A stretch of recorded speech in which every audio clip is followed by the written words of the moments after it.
अब कुल मिलाकर अगर बड़ी तस्वीर को समझने की कोशिश करें तो बीएमसी का चुनाव है असल मुद्दा। अच्छा, क्या कभी भी शरद पवार जी की पार्टी राज ठाकरे के साथ चुनाव लड़ी है? ये पहली बार होगा।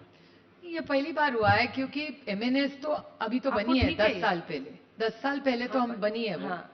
और वो हमारे कोटे में नहीं है, वो शिवसेना और उनका अलायंस है। हाँ। हमारा अलायंस शिवसेना के आप साथ सहज हैं उनके साथ? नहीं, हम उद्धव जी के साथ है। अच्छा, जो उद्धव जी का कोटा है वो उद्धव जी का कोटा मतलब है, जो बगल में हमारा राज कोटा जी खड़े होंगे तो आप जाके उधर उद्धव जी की तरफ खड़ी हो जाएंगे? कहाँ पे? अगर राज जी भी है, राज ठाकरे भी है नहीं वहां नहीं, पे, वो राज ठाकरे जी और साथ उद्धव है जी वो। का। तो क्या हुआ? हम्म। तो क्या हुआ?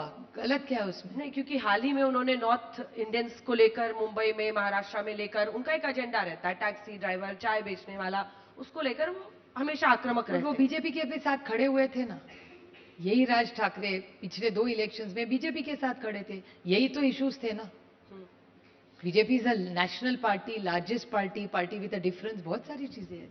आखिरी में 3 मुद्दे जिस पर मैं चाहती हूं कि आप कमिटमेंट करें कि अगर आप लोग, हालांकि अलग अलग जगहों पर जीतेंगे क्योंकि पता नहीं चल रहा है कौन किसके साथ अलायंस में है, लेकिन जो बीएमसी में या कॉरपोरेशंस में करने की जरूरत है। आज भी ट्रैफिक कंजेशन उतनी ही बड़ी दिक्कत है, सड़कों में गड्ढे हैं, स्लम फ्री करेंगे, ये मैंने मुख्यमंत्री जी से भी पूछा था 7 साल में कैसे हो जाएगा।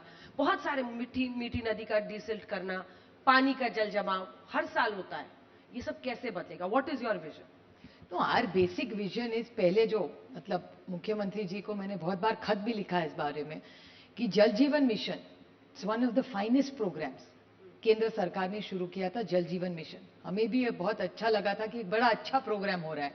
और 50% उसका पैसा महाराष्ट्र सरकार ने दिया था जब उद्धव जी मुख्यमंत्री थे। तो 50% महाराष्ट्र सरकार और 50% केंद्र सरकार। Implementation is a disaster. और ये मैं नहीं कह रही हूं, सीआर पाटिल जी कह रहे हैं।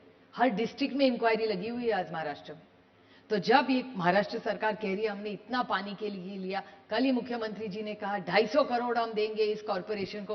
भैया 250 करोड़ देंगे अच्छी बात है, लेकिन 50,000 करोड़ जो खर्चे हुए जल जीवन मिशन में, उस पैसे का क्या हुआ? और सारों की इंक्वायरी हमारे एमपी ने मांगी है। और सीआर पाटिल जी का मैं धन्यवाद देती हूँ कि मंत्री है केंद्र सरकार में, लेकिन उन्होंने महाराष्ट्र सरकार में इंक्वायरी लगाई है कि जल जीवन मिशन में अगर भ्रष्टाचार हुआ है तो उस पर एक्शन होगी। आखिरी सवाल जिसके बिना ये बच्चे भी जानना चाहेंगे, वन नेशन वन इलेक्शन वाली कमेटी में आप हैं, मुमकिन होगा ये कि इंडिया में कभी बीएमसी का चुनाव, कभी राज्य का चुनाव, कभी लोकसभा का चुनाव, कभी चुनाव ही चुनाव, चुनाव में ही नेता बिजी, क्या कभी ये वन नेशन वन इलेक्शन का सपना पूरा होगा? नहीं, कोशिश तो हो रही है, डिस्कशन हो रही है, लेकिन पता नहीं कर पाएंगे कि नहीं, क्योंकि इतने राज्य है, इतने सारे इलेक्शंस है। कोशिश चल रही है कि कैसे इसको साथ में कर सके, लेकिन मुझे नहीं लगता इतना आसान होगा। इतना लेकिन आसान हो सकता है। नहीं, करने के लिए तो कुछ भी कर सकते हैं, लेकिन ये देश किसी के मन मर्जी से नहीं चलता। ये देश संविधान से चलेगा। तो भारत रत्न डॉक्टर बाबा साहेब अम्बेडकर के संविधान के चौखट में ही इस देश आगे चलेगा। तो उसमें जब तक ये सारे नहीं बैठ पाते तब तक ये आगे नहीं जाएगा।